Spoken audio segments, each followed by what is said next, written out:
to listen to it at your own leisure there as well.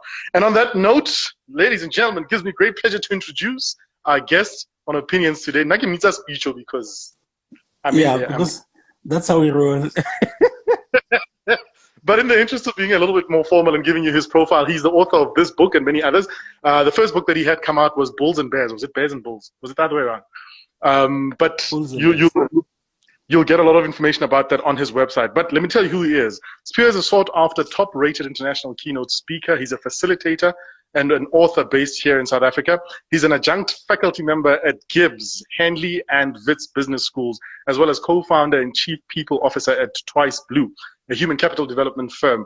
He's also the past chairman of South African Board of People Practices, that's SABPP, and he's the past chapter president of the Professional Speaker Association of Southern Africa and a member of the Global Speakers Federation. He also holds an MBA, EDP, and a BCom honors in people development, as well as a BA in human resources. Cum laude. Yeah, levels to this game. Good man, Gren. Easy, man. How's Thanks COVID? for having me, man. Hey, No, it's a pleasure. It's one of those things that's very tricky. One day you feel like I got this, and then the next day is like, what is this actually? So it's a very interesting thing. I don't think it's linear. I don't think you get it forever. You get it, and then some days you're not. It's just a matter of caring for yourself when you're not on your good days. You know what I mean? That's my. You know what? I know that our conversation today is around career development, but I'm going to pause it a little bit. Sure. I mean, you work a lot with organizations and with individuals, and some people would simplify your work and say you're a motivational speaker, right? Sure. And that is a part of what you do. But people always assume that every day is great for a motivational speaker. And what I've always loved about you is how authentic you are. I mean, from the house music you play in your sessions, like, you're accessible that way, which I appreciate about you. Sure. How are you coping? How are you as a human being? Titles stripped away, just as a speech, or how are you coping with the situation mentally and otherwise right now? It's hectic, man. You know, yesterday I had a major anxiety attack. Just last night, you know, I felt like, you know, when your heart just feels like it's the baselines of I go deep. It's it was pumping so hard. It was pumping so hard. So it was an anxiety attack. It was because here's the thing about what we are going through. We're facing two levels of anxiety. So there's an anxiety about what you are facing now. So there's what we call a loss-based anxiety. So some of us are experiencing some loss, whether it's at work, whether it's our gigs, you and me as speakers. So we've lost a lot of money in terms of our gigs. So there's a sense of loss. But there's also what we call anticipatory anxiety, which is, will I actually have a job next week? Will I have a gig next month when I go back to work? Excuse me. So what happens is, once in a while, that also hits me, you know, and it's not even conscious. Once in a while, it hits me and say, oh my goodness, what actually will be happening about 3 months from now? And yesterday was one of those days. I was fine for a very long time, and then I just had this anxiety attack, just to show you that none of us got this forever. So most of the time I'm sharp, but there's also one of those days when I'm like, this thing is hectic. And then how have you been? I mean, obviously, because you're a business person, outside of just being a speaker, you're running a business, right? How have you allowed yourself to keep business going, especially at a time when you're not able to be in front of clients and so forth? How have you kept that going? So I've managed to move the things that I can move online. Not every part of your business can be moved online. So and what had happened is, I think the first month or two, the first month of this COVID, clients kind of felt like, let's wait it out. Maybe this thing will be a month or two, right? And so sorry? Canteen next, you know. So now that they're realizing that, okay, you can't postpone everything, you can't cancel everything, let's move everything that we can virtually. So it's starting to be better because people are realizing we're in this thing for the long haul. And now when you're pitching something different, people are kind of listening a little bit. So it's one of those things where even I, as an entrepreneur, I can't just throw my hands in the air and despair. I have to try and do something. The first month was tricky because people kind of thought this thing will be over, but now they're kind of listening. When you say I can do this virtually, they're like, oh, how? So it's starting to be better business-wise, but it was hectic for the first, let's say, first 7 weeks of this thing was really, really hectic in terms of business. We were hit very, very hard. Utlaluk and that. Push. No, but let's talk about why it is that you are here.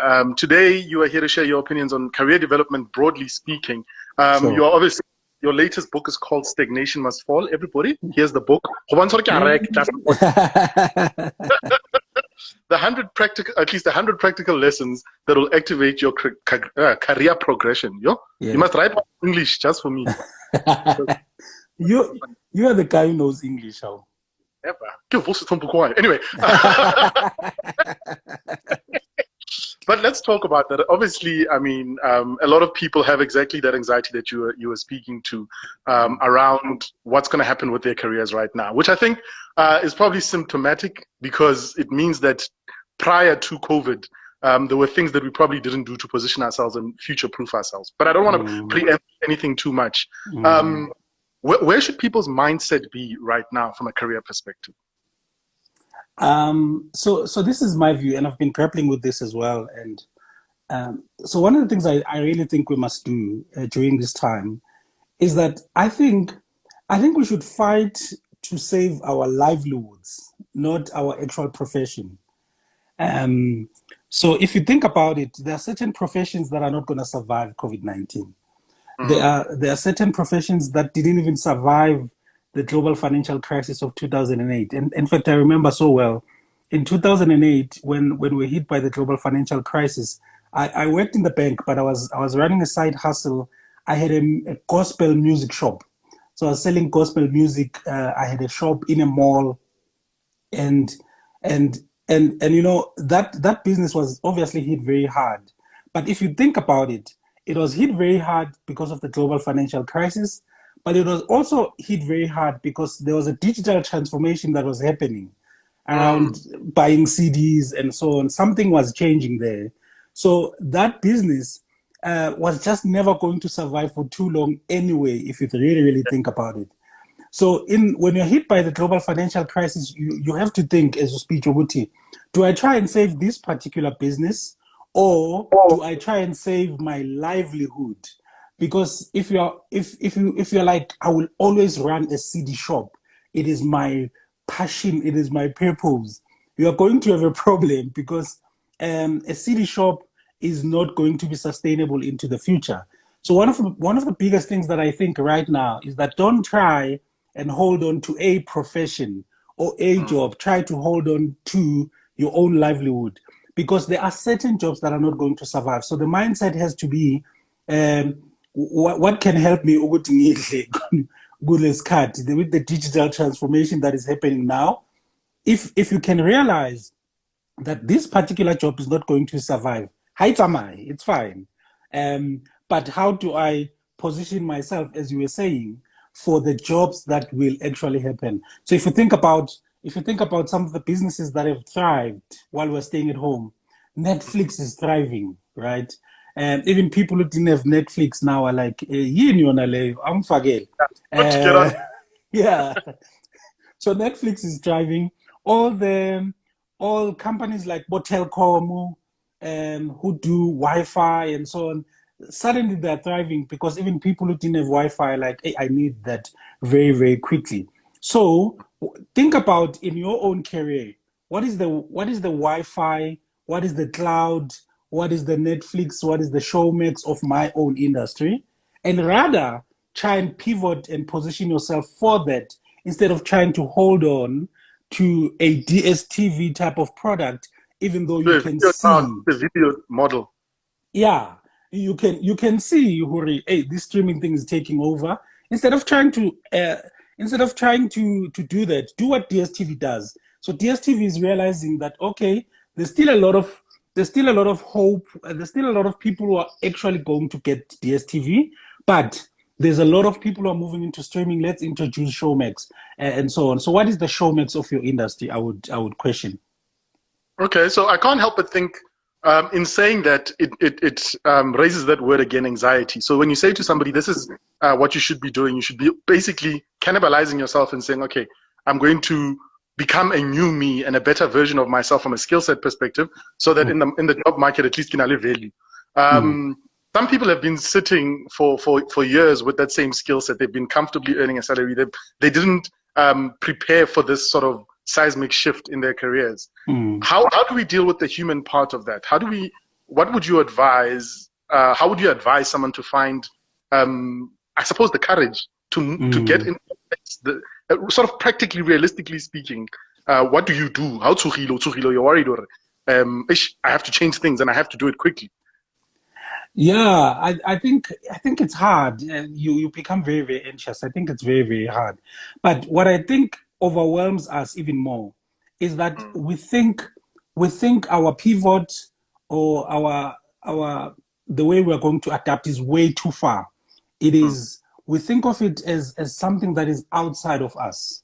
Kanti, it's not. It's about, there are certain hobbies and skills that come so naturally to you that if you were to just pause and just close the noise, sit down, look at things that are quite close to you, you'll realize it's not as overwhelming as you think.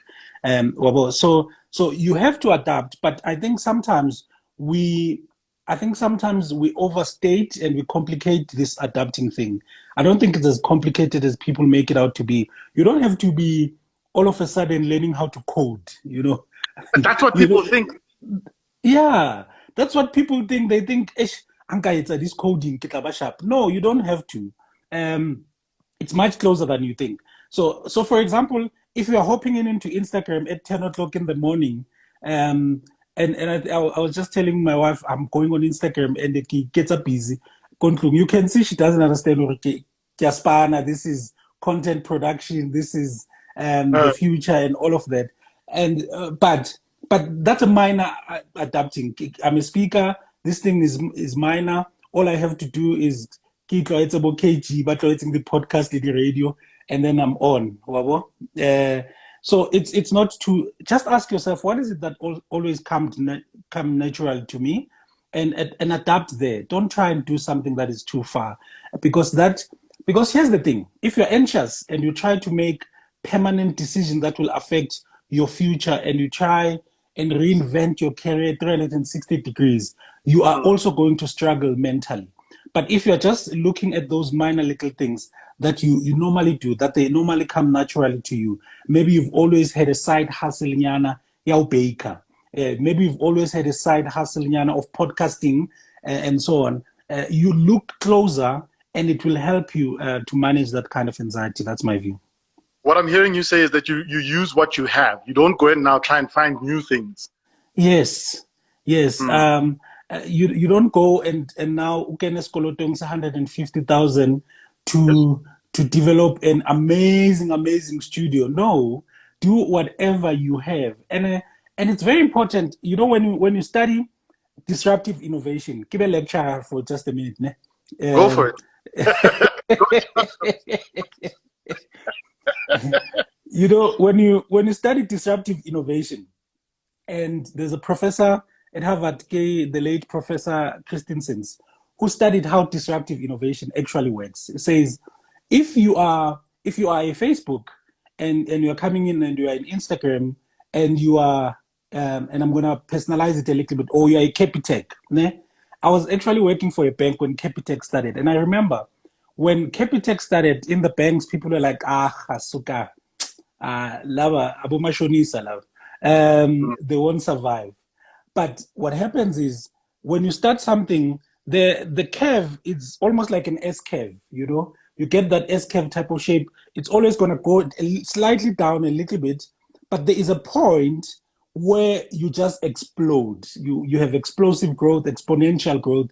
It's like Facebook. They took many years to have like 50 million users, and then after that, the line just went hectic.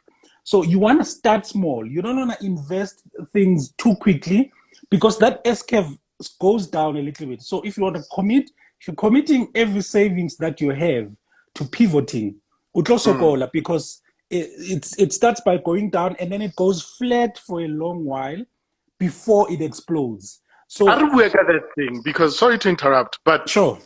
I always try and go back to the human part of that conversation. Oh, by the way, if you're joining us, this is Opinions. Welcome every Thursday morning between 10 and 11.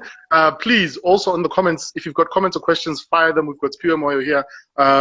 Normally, we'd have to pay a couple thousands, tens of thousands. The man, and it's because he's earned the right to command that. But he's here talking to us. He is the author of this book, Stagnation Must Fall, which is 100 practical lessons that will activate your career progression. But you know that S-curve that you speak about, right? Sure.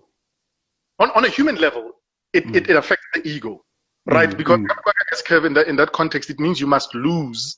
And like the shiny bits might have to fall away. It's so true. And I want us to deal with that because as Batuwabansu, and maybe I'm speaking out of turn here, that becomes a difficult thing for some people because again, you know, what will people think?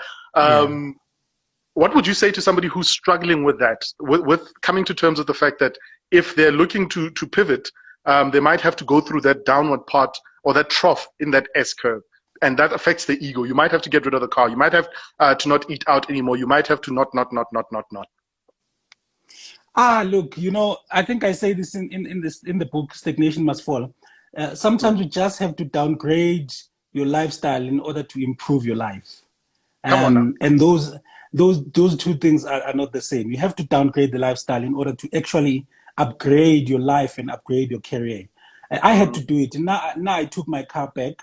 I was like, this thing is not helping. I remember, you know, I think it was probably about 10 years ago when I had a Jetta 4, when Jetta 4 was really that cool. And I realized, Mara, this thing young cost, because now I'm starting a new business. In fact, I had just started my speaking and training business. And now you have this thing, like I think it's 4,000 rands. It doesn't give you any breathing space because sometimes you don't even have a gig. You don't even have a meeting to go to a client. But there is this fixed amount, 4,000. You know, and I just said, look, I'm taking this back. It's fine. I'll hustle taxi for a while, but it's true. It will affect your ego. I remember people say, "Yeah, will," but that's fine. You know, and in fact, I think on that year I was studying my first year at business school, and you know, at business school it's very interesting because. But BMW, people would pass you by on the streets and like, hey, Spicho, why are you walking? And I remember I would create a joke like, guys, I'm trying to burn a few calories. But I know deep down what's going on. So you have to settle it in your heart. And maybe if you understand that S-curve first, maybe it will help you to say it will happen, not may. If it's happening for businesses like Capitec, they also had that flat and then they exploded. Facebook, and then they exploded. Understand that even in your own disruptive innovation, as you disrupt yourself, it will happen. Take that car back, man. It's just understand that it's about what will happen in the next 2-3 years or so. Because some of us right now are gonna have to go back home. You know, some of us right now are gonna have to say, okay, this flat. I might have to downgrade it, go back home. I don't pay rent. It frees that 6,000 rands for a while in order to start something else. But keep the end in mind. There's absolutely nothing wrong.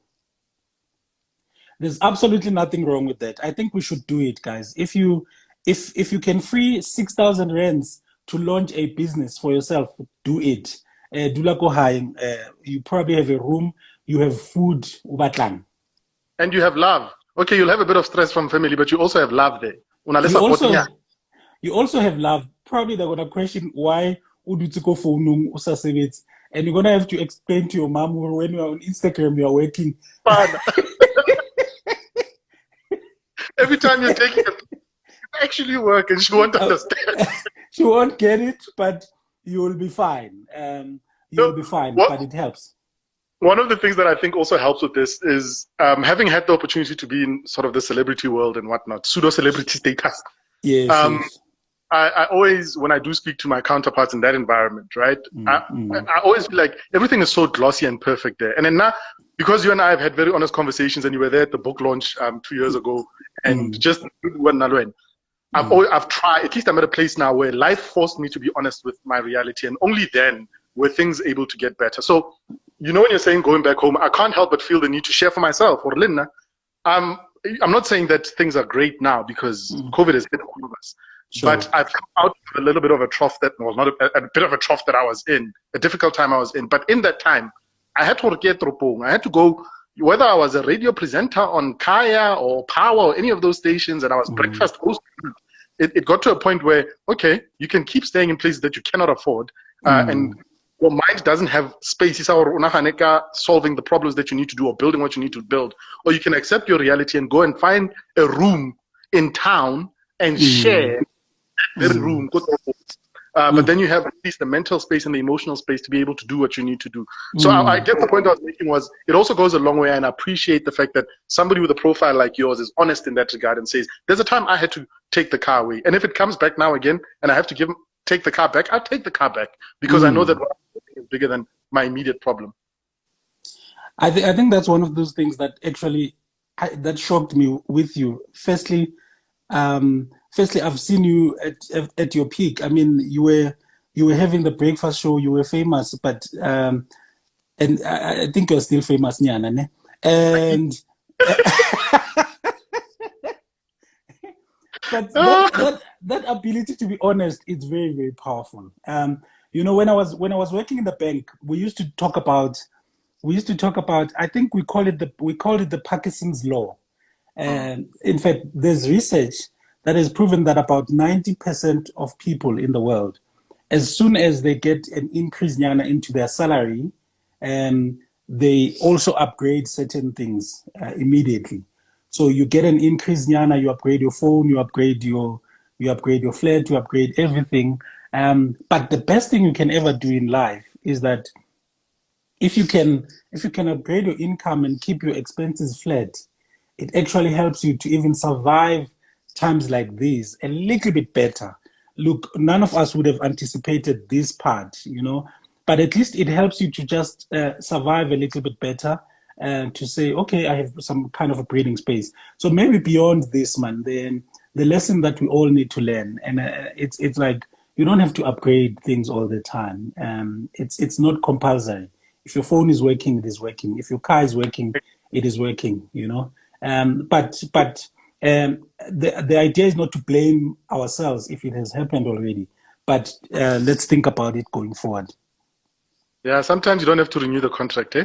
But leave this thing. I mean, you know, I was thinking about this. In fact, I said to someone, I think we're realizing with this COVID, Turi, there was actually nothing wrong with iPhone 7. There was actually why are we innovating so much phone and so on? There's more important things to.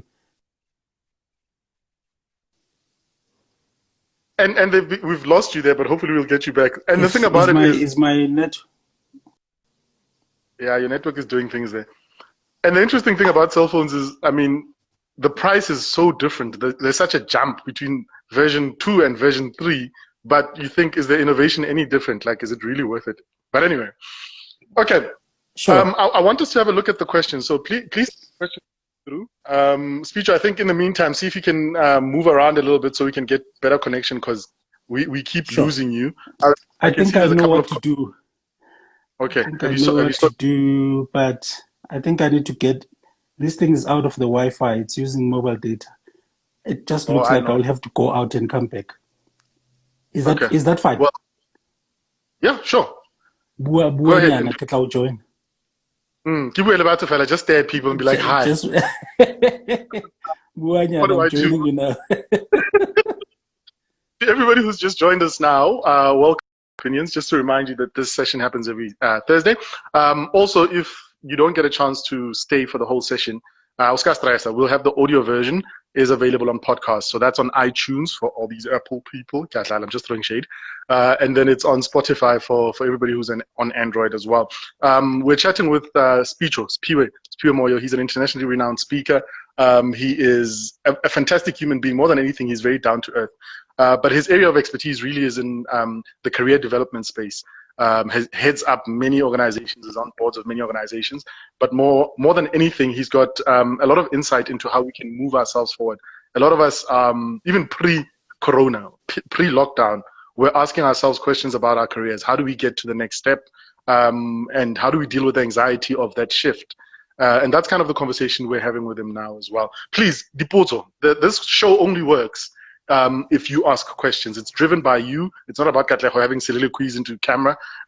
It's about opinions from your side and getting them from the guests that we have on board as well. Spicho, we've got you back, ne? Yes, I'm back. And it's better, ne? Yeah, no, much better.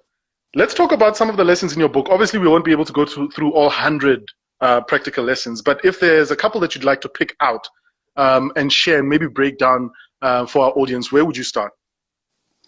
I don't even know what lesson, what number is this, because I think COVID has also helped me to kind of evolve. That's why I think I might actually have a new book very, very soon. I'm busy writing.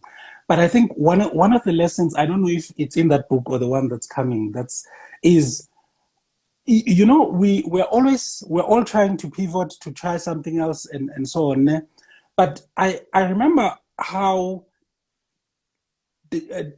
diversifying your career actually works. So, you know, I study these companies, and Bidvest is one of the companies that sells everything. So they are hugely diversified.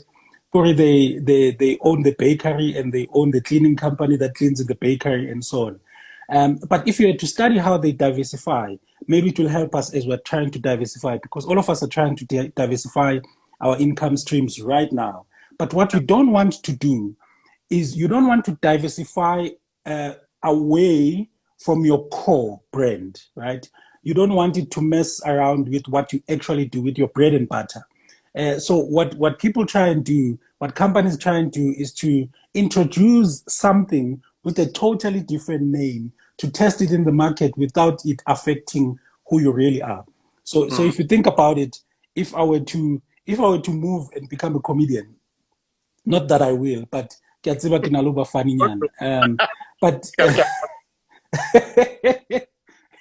if I wanted to try out the comedian space, I won't be going on stage. It just messes with my entire brand.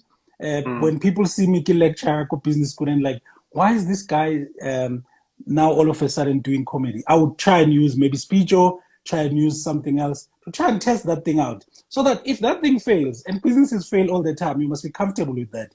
If that thing fails, you've still maintained your core brand. It's exactly what I think Maphorisa is doing. So he's introduced this new character called Madumane, which is actually him, but he doesn't want to mess around with his Mapiano brand.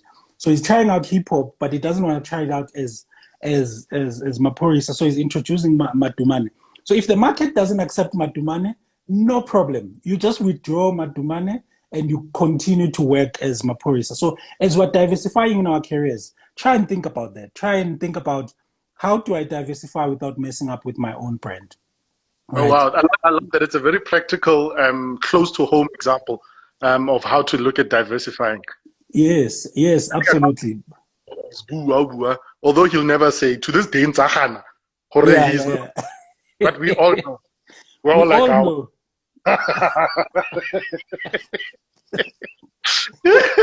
Keep the comments and questions coming. We'll make time for them in the next 10 minutes or so. We'll just stack them up, and then we'll be able to go through all the questions. Obviously, you wrote the book. Sure. And obviously all 100 lessons in the book for you are very important. Sure. When you sit and reflect on it, Uliwani, what is the one lesson that stands out the most for you in this book? And also, why that lesson? What about it makes it so impactful for you? I think it's the first lesson.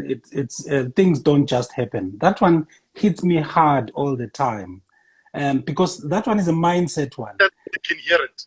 I need to hear it too. So the first lesson on stagnation must fall is things don't just happen. We need to make things happen, you know, and that one hits me hard because, so in the book, there are a lot of strategies, practical strategies to launch your career, like what I talk about, the downgrade to upgrade strategy and whatever. But this one is a mindset thing because if you are sitting around and thinking there is a Messiah that's going to come and rescue you, you are in serious trouble, right? You are in really, really serious trouble. In fact, there's a quote there in that particular chapter that says, lives are not changed by intentions, they're changed by actions, right? So as we're sitting here, we're all trying something new, but you can never sit back and think someone is going to do it for you because no one is coming to your rescue except you. And you don't have to put too much pressure on yourself to pivot and learn codes and whatever, but at least you have to wake up and say, what is it that I can do? I can't sit. And if you sit, unfortunately, there is absolutely no one who's going to do it for you. So that one hits me very hard. That's also very, very true. In terms of, when we speak about career development, a lot of the time the conversation is from the employee perspective, right? Obviously, because it's about me developing myself. But you also do a lot of work from an employer perspective. So you work with a lot of leadership teams. What have you noticed is big for them? What are they looking for? And it's a very broad question to ask, but let's see if we can answer it. What is the one, if two maybe, thing that most employers, most leaders are looking for in their team? Is it a mindset thing? Is it, let me not preempt it too much. Let me leave it as that. No, that's cool. I think that's a very good answer. And I do know, that's a very good question. And I do know what the answer is. Most managers are looking for initiative. In fact, there's a quote we use a lot in HR. I think that says something like, if the mindset is right, you can train the skill, right? So most of the time, they're not looking for people who are really, really skilled, especially because jobs are changing all the time right now. If the attitude is right, if someone shows great initiative, if someone is adaptable, they're looking for that type of person. Because if you can find that, you can train the skill. But if you find somebody who is skilled, but they have a very bad attitude, you're not going to really employ them because you can't train somebody to have a good attitude. But if you have someone who have a good attitude, you can train them to be literally anything. So right now, you need that mindset of helpfulness, the mindset of initiative, the mindset of plan, resourcefulness. That's going to say, where are the problems that we are facing right now, and raise your hand to fix them. So right now, it's a mindset thing. I'm resourceful. I'm going to make a chance. I'm going to raise my hand to solve the problem. I'm going to try. If you have that type of a mindset, the skill really does not matter. It's the qualification really does not matter that much. You can be trained.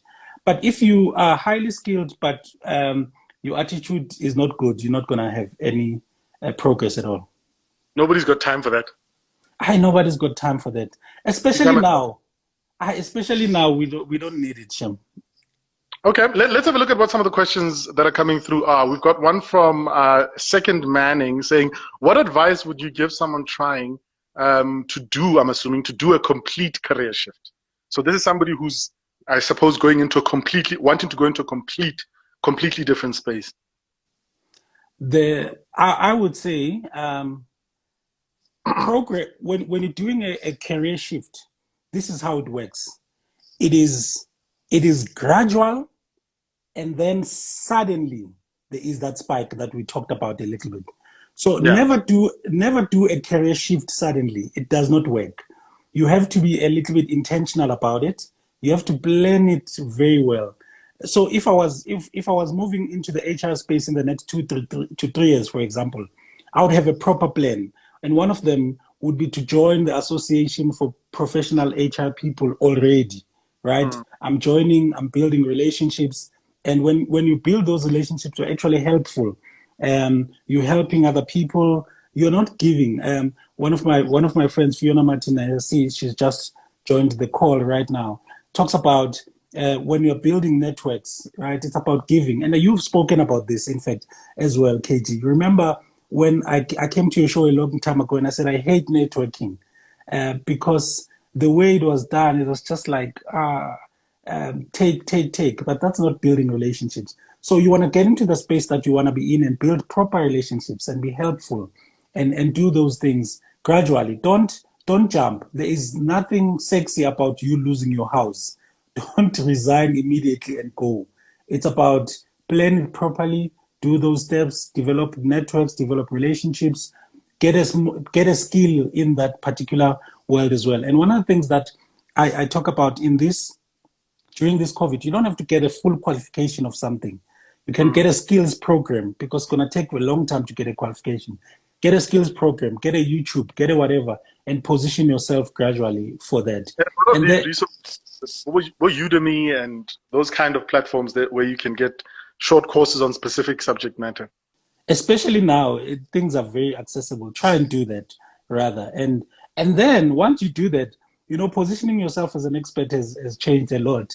If you do that and you take in the content and you invest time in that, and then eventually you start writing about it, you start jumping on Instagram lives about it, and then suddenly people, even if you don't have the qualification, they know the depth of what you're talking about, and suddenly you're an expert. You can start positioning yourself for it. And I think that's something that's going to become truer and truer as time goes, that the market is not going to necessarily be buying certification, although in certain spaces, obviously, it's necessary, or qualification. They're going to be buying expertise. So Absolutely. whether it's in business or you are trying to get the next job or move into a different career, become an expert in that space. Really, really become an expert, and then start to position yourself, whether it's your LinkedIn profile and cleaning that up and sharing content that is within the space that you want to be in. And then in time, you build up that volume of evidence. It's a body of evidence that justifies your expertise, right? So when somebody for you online, it doesn't come up with a whole lot of thousands of different things, but a consistency around specific subject matter. Okay, we continue to take the questions. We've got _ Kalembo saying, how can I take steps today to best position my company to best and most profitably rather serve my customers as all these shifts are happening? So more of a business question, but I know you would be happy to jump in on that one as well. I'd be happy to jump in on it because I'm dealing with that as well in my own business. And I think the idea is to pause and ask yourself whether what you've been doing so far is actually solving the real problem of your customer, or it was just semantics, or it was just doing. One of the problems one of the biggest mistakes we can make right now is just to adapt everything that we're doing and try to digitize it and put it online and lose the actual moment of pausing and saying, am I solving the right problems? And if I'm not, how do I know what the actual problems of my clients are? And how can I position myself for that rather, instead of taking things online that were not really servicing the customer anyway? If there is one thing, and again, I'll just reflect on my own personal experience now. When COVID hit, in the back of my head, I already knew with my business, so not necessarily this platform, but the training business, that I did not believe beyond a shadow of a doubt that we are adding exponential value that is any different from anybody else. And I'd always had this demon in my head saying, how are you going to be different? Like, sure, you do training, but what about you and your trainers is any different from what is being done in the market right now? And it haunted me. So when COVID hit and we went into lockdown, instead of going, let's immediately go digital and provide all our training on a digital platform, I actually had to say to the team, guys, we're going to pause, right? And we're going to say, like, what are we trying to achieve? And we went through this whole process. I'll go through the details of it. But to the point where we're coming out of COVID now, still trying to achieve the same objective, but not using the same vehicle to get to that place. To the point where we're actually kind of changing sector and space, but the objective is still the same. It's a difficult thing and it's scary, but I like what you're saying, that you have to ask yourself, is what I'm doing adding value to begin with? Because sometimes we say people must become entrepreneurs or they must get into, just getting in isn't enough. Just because you're here, you're doing anything worth doing here. Absolutely. And I'm seeing this in my speaking business as well. Because if if I was actually solving a problem in my speaking business, right? The problem does not go away with the fact that there is COVID and lockdown, and therefore I will still do some work. So I have to pause and ask myself: was I solving the problem, or neketsa drama fela ko stage? Because No perform. Real talk. because it is real talk. Because no one is going to pay for drama right now. Yeah. People want solutions to problems, and if you just dig a little bit deeper and go to asking yourself that, you will definitely add more value. It is 11:15. If you're just joining us, you've missed about 45 minutes worth of conversation. This is Questions. Happens every Thursday, and I know I repeat that a lot, but it's just for those that join halfway through. It happens every Thursday on my Instagram live page. The idea is to ultimately be able to simulcast it, so on Facebook, Instagram, and on YouTube at the same time. So we're working around how we're going to do that in the best way possible. Again, it's available as a podcast on iTunes and Spotify. So all these conversations that we've had are available there, usually an hour after the show, so you can listen to it there as well. It's driven by you. It's about your questions, the things that matter to you, and that's why we call it Opinions. It's people whose opinions we want to hear, and oftentimes it's not the celebrities whose opinions we want to hear. It's the people who walk amongst us and have a depth of information that we can learn. Please send the questions through. I see them coming through there. I see Neil D _D has just joined us. Linda Ntuli is also reflecting on some of what Spew is saying. Today we're talking career development. #stagnation must fall. 100 practical lessons that will activate your career progression. Let's look at it the opposite way, Spew. What have you found that people do wrong? Wrong is such a harsh word, but maybe we have to be like that, blunt like that.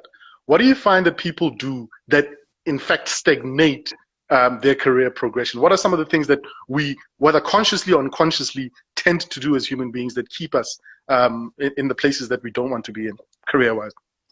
So there are different causes of stagnation. Let me try and remember a few. First, number one, obsession with having fun is a big cause of stagnation, and I think many of us must try and ask ourselves, even before this COVID, if you were just spending way too much time having fun, I think it's a cause for it's something that can cause your stagnation. Fun, and I explain that a little bit, because somebody's probably listening going, "How? So I'm not supposed to enjoy what I do?" Yeah. No, I'll explain it, because I think people who know me, they know I love fun. I love house music. I love dancing. Just the ratio of work to fun. In my head, it's always 10-1. If I'm gonna work 10 hours, I'll have fun for 1. And I think that's important, because work ethic is still an important thing that we still need to keep going, right? So if you are always out, you're always having fun, you can have a few problems. The second one, though, is not understanding the curves that I'm talking about. So for example, when you're in corporate, sometimes being a reliable specialist can cause your stagnation. So if, for example, everybody knows that in your company, only Katlego can operate this system, no one else can touch it.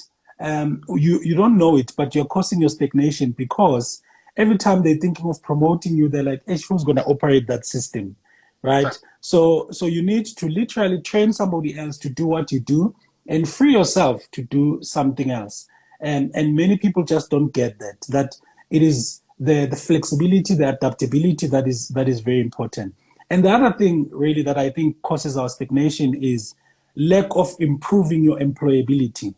So keeping your skills current, and just understand that the economy that we live in now is very cruel to the unskilled, right? You really need to try and keep your skills current, but also knowing what those skills should be. So right now, think about it. If you were that type of person who says, I'm his phone, listen to my phone. Hi. Go salam rao. Go salam rao. You can't say such things right now. You need to understand what's going on. You need to jump on it. So that inflexibility to adapt can cause you problems as well.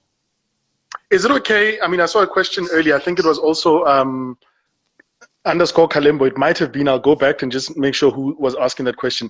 But is it okay to mess up? And I asked that question knowing the answer partially as well. But maybe for somebody who's afraid of, we make a joke about this thing of going online.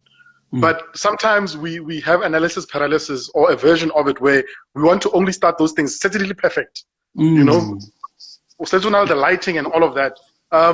What do you say to somebody who just doesn't have much in the way of resources, but is afraid of misrepresenting themselves in a certain space because they don't know yet? How would they circumvent that? So they don't have. Yeah, I was actually chatting with my friend Alex Grange about this. You know, when lockdown hit us, the professional speaking industry, it was so hectic, KG.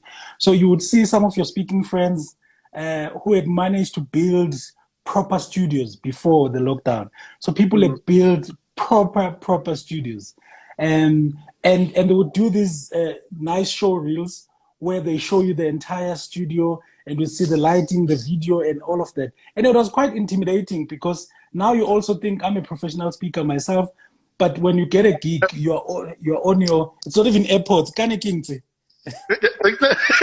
Yeah, these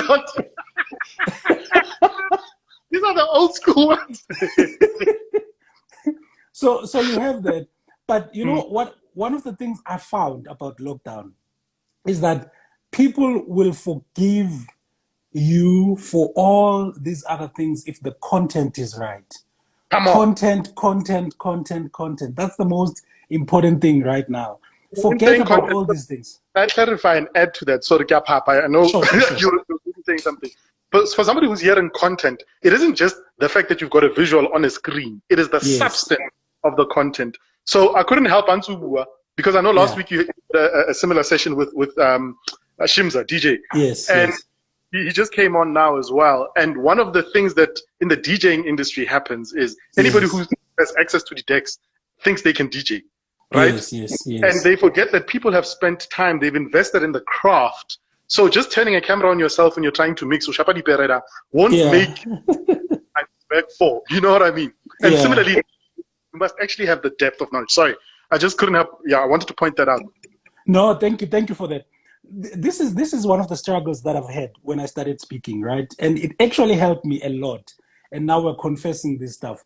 And you and I have actually spoken about this. That when I started speaking, one of the disadvantages that people thought I had is the fact that I just didn't have the right tone, the right twang, the right enunciation, and so on. But what that helped me with is I had to focus on what I'm saying instead of how I'm saying it, right? And the content, the more you get the content right, the more you're gonna have clients. And so sometimes you can see somebody, and when you have a great twang, you have a great pronunciation, please don't feel bad. Use it. Twang, I'm gonna go high. It's right. Those are your superpowers. Those are your superpowers. Don't even change. Don't even feel guilty. Use them properly. But for those of us who don't, the problem when you start faking a twang, you are focusing on how you are saying things. That what you are saying is so weak, and some of us are listening to you and they're like, "What are you talking about?" So you should just forget this. Focus on content, and you'll be fine. No, that's very true. That's very, very true. Sorry, you were going to say something else. Yeah, I was going to make an example with this. I don't know if people have seen Elsa Majimbo. So there's this lady from Kenya, I think she's 18 years old, who's just emerged. And in the last 3 weeks or a month or so, she has grown so much. So Elsa Majimbo has gone through an interesting thing where she had been doing all these videos and holding them on Instagram. And she's funny, she's a comedian, she's doing all these nice clips and so on. And then she went on Twitter, and I remember it was 3 weeks or a month ago when she had like 60 followers on Twitter. And she was like, what am I doing here? I don't even know what I'm doing on Twitter. 1 month later, she has something like about 120,000 followers on Twitter. There are some brands that have started working with her. And if you see Elsa's videos, Katie, the lighting is bad. The everything is bad. There is absolutely no quality about it except what she's saying. She is funny. And now she is making money from being funny instead of the beautiful videos that have no content. So don't worry, Monakoha, you don't have to buy anything. Just make sure that you are decent. What you are saying is relevant and you pop. And also, but man, we all have, thankfully this is not censored, so I can say it as it is. But I'm going to say it this way, so people, the impact is there. We all have bullshit radar, right? Yeah. Foster this twang or a try, you can see that everything is overly made up. Subconsciously, we put, what are they hiding? You're not now connecting with what they're trying to give you. You're busy trying to figure out, we're not saying things must be of poor quality, but if it looks like you're trying to hide something, like authenticity is probably the best way. And I think even in your speaking, I'm seeing a comment here. Tim is saying that I recall you doing a keynote at the Toastmaster conference, and you were an authentic speaker. And I think a lot of people resonate with him. Anybody who's seen you do work or is engaged with you. And long before I get to the substance of what it is that you're speaking about or you are sharing or whatever, I connect with Wena as Motu again, and I'm not name dropping, and I'm not trying to hop on Shimza's light. It's only because he's also he joined the session and watched. One of the things in the years I remember when I was back at Y, some people don't even know that I was at. One of the things that makes Shimza booked over and over and over and before he was playing Go Portugal and wherever else he gets booked, was that as Motu, he's authentic. He's very genuine. You don't feel like you're dealing with a celebrity. There's no screen. He doesn't, he him as a person, as Auchi. Then he shows you that not only am I a real person, but put some decks in front of me and I'll show you what I can do. As opposed to the opposite, where it's all glitz and glam and light and shine and all of that. And then when the person's supposed to do what they're supposed to do too, it's gonna be bad. You know what I mean? And then there's nothing, And then there's absolutely nothing. And that's a great thing, because we're chatting about this Lishimza. And he was saying the kind of person he actually is. Authentic, Kasi.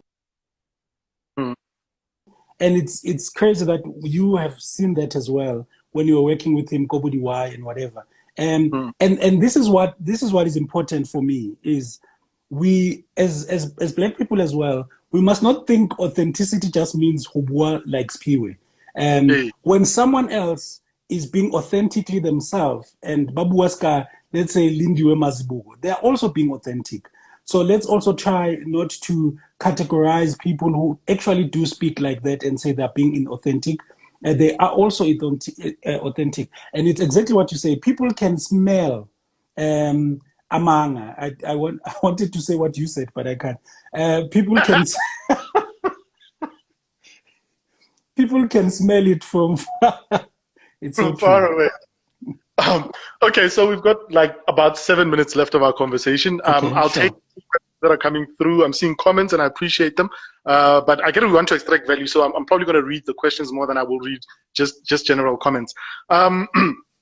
What question, when you look back on your career, right, having been a professional in different spaces for as long as you have been, what were your biggest moomishes, man? What were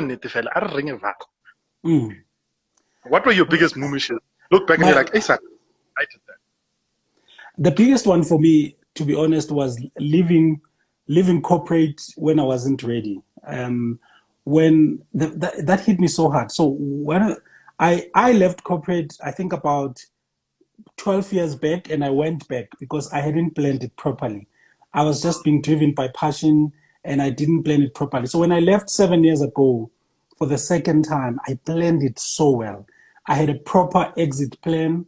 And my exit plan included reducing my debt so that I don't have to try and maintain my corporate salary lifestyle, because that never works. Excuse me. So reduce my debt, start networking in the speaking industry, start doing that. So my biggest moomish moment for me was leaving corporate when I wasn't ready, and it cost me dearly. And it really did. The second one was trying to I don't know how to put this, but trying to position myself as something that I was not. And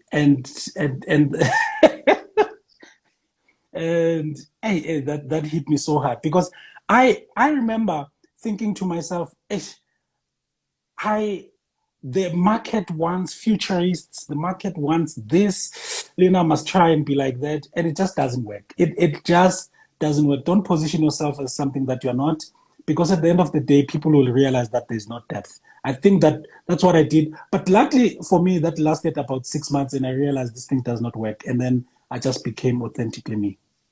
Ooh, Shem. When it lasted for 6 months, me, it went on for a while. Excuse. But I found my way back to myself. That's what matters most. And you did. I remember that. I remember that. You know, there's another question coming here saying, "Keman Carbon." They must make these questions easier to read, man. Hey, okay, Bonolo underscore Josi says, what is your biggest learning, or where rather is your biggest learning point outside of traditional education? So where do you gain most of what you know and what you learn outside of Scala? So I study career moves from all kinds of industries without the books. So I study career moves. You know, one of the things that people always are surprised about me, I teach in 4 business schools. So I don't have a lot of time, but somehow people always find it interesting that I know exactly what is happening in the entertainment industry and so on. Not because I want gossip, but because I'm studying career moves. I study career moves so much. Yeah, I'm a student of life, and particularly when people make moves, I'm like, okay, what is he doing there? And I'm trying to learn. So that's for me, it's a very, very big thing that I always want to maintain. Okay, we are going to start to wrap. Before I even say thank you, I used to ask this question back when I was on the mainstream radio platforms. Yeah. But I think we're bringing it back today with you. Sure. Okay. Also something else we're bringing back that I didn't say anything about earlier. One of the things we used to do was the KG goodie bag, right? And the idea was that invite some brand partners to throw in a couple of their products so we can, share it with the audience. And I've literally got 30 seconds. We're bringing that back. Can we put your book in there? Can we include one of your books for next week? Okay, fine, that's done. In 10 seconds, as you can see, it's counting down. How would you like people to remember Spiwe long after you're gone? Here's a dude who was himself. Done. Done. Folks, thank you so much. Until the next time we see each other, be kind, live, love, learn, and always listen. Speech up. Sharp KG.